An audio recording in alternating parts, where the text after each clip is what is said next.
Hey guys, T-Bull here. Today we got another look at the Yudachi. We got Hellsinger on the screen here. Again, he's kind of like Tanaka, but instead of the Torp reload or Torp range enhancement in slot 3, we got twist and track, which alerts us to the closest ship to our position. Anyway, a lot of people were asking about the Screamer build in terms of the Torps. The build we highlighted on, Tuesday or Monday, that was the 10-kilometer range Torps, 71 knots in the water. This one, there's a mod that you can put on in the 5th slot for mods. There's 5 mod slots.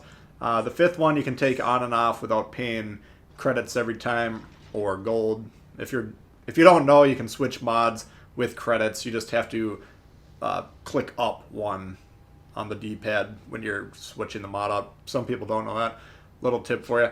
Anyway, you can switch it on and off without using credits, and that'll bump you up to 80 knots in the water, drop you down to 7-kilometer range. So kind of more of a kamikaze feel for those of you that have the ship. Kind of a not that long of a range compared to most of the Japanese torpedo boats. Very fast, hard hitting torp. So it's kind of a tier 7 kamikaze. I don't know if some of you battleship players want to hear that or not, but that's what's coming.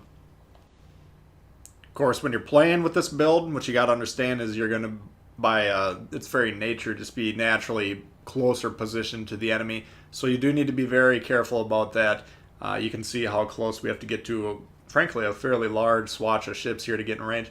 Akatsuki does pop up, though. We have good concealment. We actually have better concealment on this 4.8 compared to 5 than the Kagero. So, you know, at the current crop of ships at tier 7, this one has the best detection. We get some torps down. We can just sail away. We drop spot there. So we're safe at this point in time. But we have teammates that are actually shooting this destroyer, and this is very key. If you, for some reason, don't shoot destroyers, you need to be doing that. Doesn't matter what ship you are. I don't care if you're battleship, cruiser. Cruiser, that's your job. But other destroyers here, you know, even a Japanese destroyer, those of you that don't shoot the guns of Japanese destroyers ever, you're kind of making mistakes from time to time.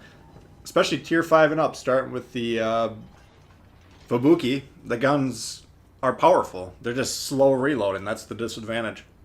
But we're whittle him down there. He gets away briefly, but I think someone on my team kills him. Now we got a bit of an issue, though, because we're detected. Well, we're drop detection now, but we still got a York pushing into us. German cruisers pushing into destroyers, very dangerous. Let's say I pop the smoke here, thinking I'd be safe. All he has to do is move forward just a little bit, and then he can fire up the sonar, spot me, kill me very quickly.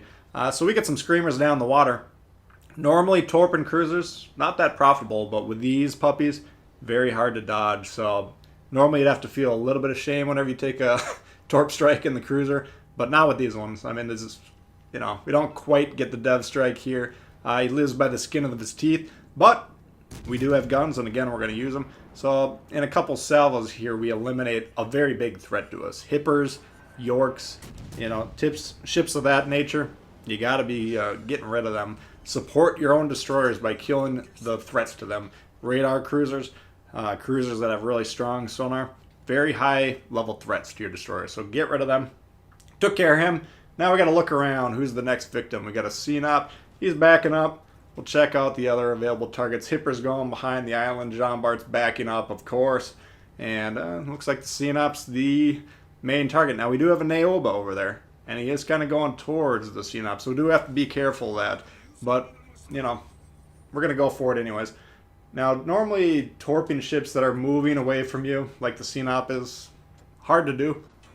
You know, even if they're backing up and the torps can reach them, a lot of ships that are backing up will sooner or later go forward, so it's kind of easy to miss these. But you can see how quick, you know, the time to target, what does that say, 30 seconds or whatever it is, very, very quick. And you can just get these down, and they don't really have that much time to change their mind about what they're doing.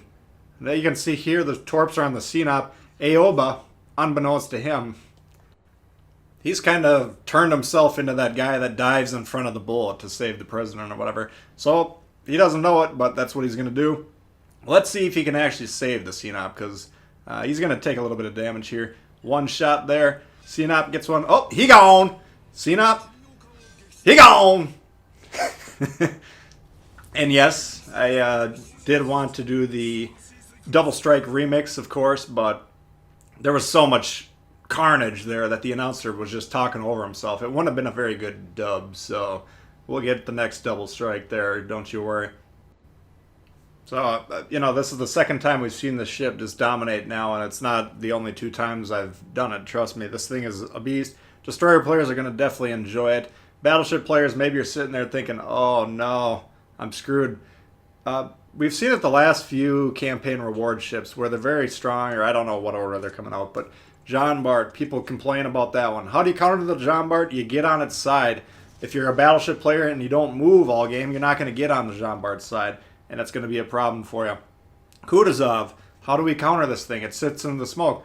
It's got a huge smoke detection fire penalty, All you have to do is get a destroyer within 7 kilometers, give or take, of it, and you will spot it, and then it'll just be sitting there. The destroyer can torp it as it's getting close enough to spot, and then everyone else should shoot it. But destroyers refuse to spot a lot of times, so they can't counter this. This ship, what's the counter? If it's popping up on your screen, which it will because of the nature of the torps that most people are going to be running, the screamers, it's going to be within 7 kilometers to launch the torps, and it'll pop up from time to time. You have to shoot it. But if you're going to sit there saying, I cannot shoot destroyers, either I don't have the skill or whatever, if you don't have the skill to shoot destroyers, you have to practice it. You have to be able to shoot destroyers in this game, or you're going to lose a lot of games.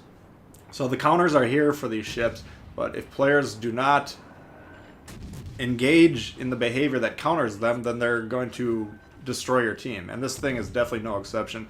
Left unchecked, it will win the game more or less single-handedly. It needs a little bit of help, of course, but, you can absolutely shred the opponents in this. So this is probably, I think both Torp builds are very effective, the long-range one, but what differentiates it from the Kagero at that point in time is just the smoke. Because if the Kagero, you either have the smoke and not the Torp reload, or you have the Torp reload and not the smoke.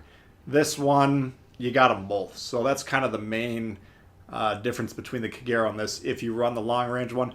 But if you really want to run the Yudachi kind of at what it's intended to do by design, you got to be putting these screamers on. So I guess I'm probably going to leave it on this build, even though I kept flipping back and forth, enjoying both builds.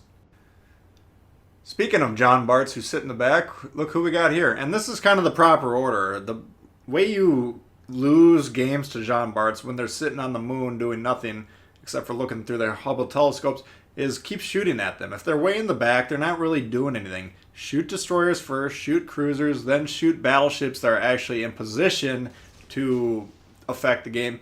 Then go for these guys, especially as destroyers. I hate it when my teammate destroyers take the long way around the map just to get to these backline guys who are really not that effective. Not to pick on this particular player, I'm just talking about backline, way far back battleship players in general, which is a huge percentage of them, so let's just be honest. We fire one Torp salvo down there, hoping to get a flood just to get him to burn the damage con, but we got enough health to get away with this.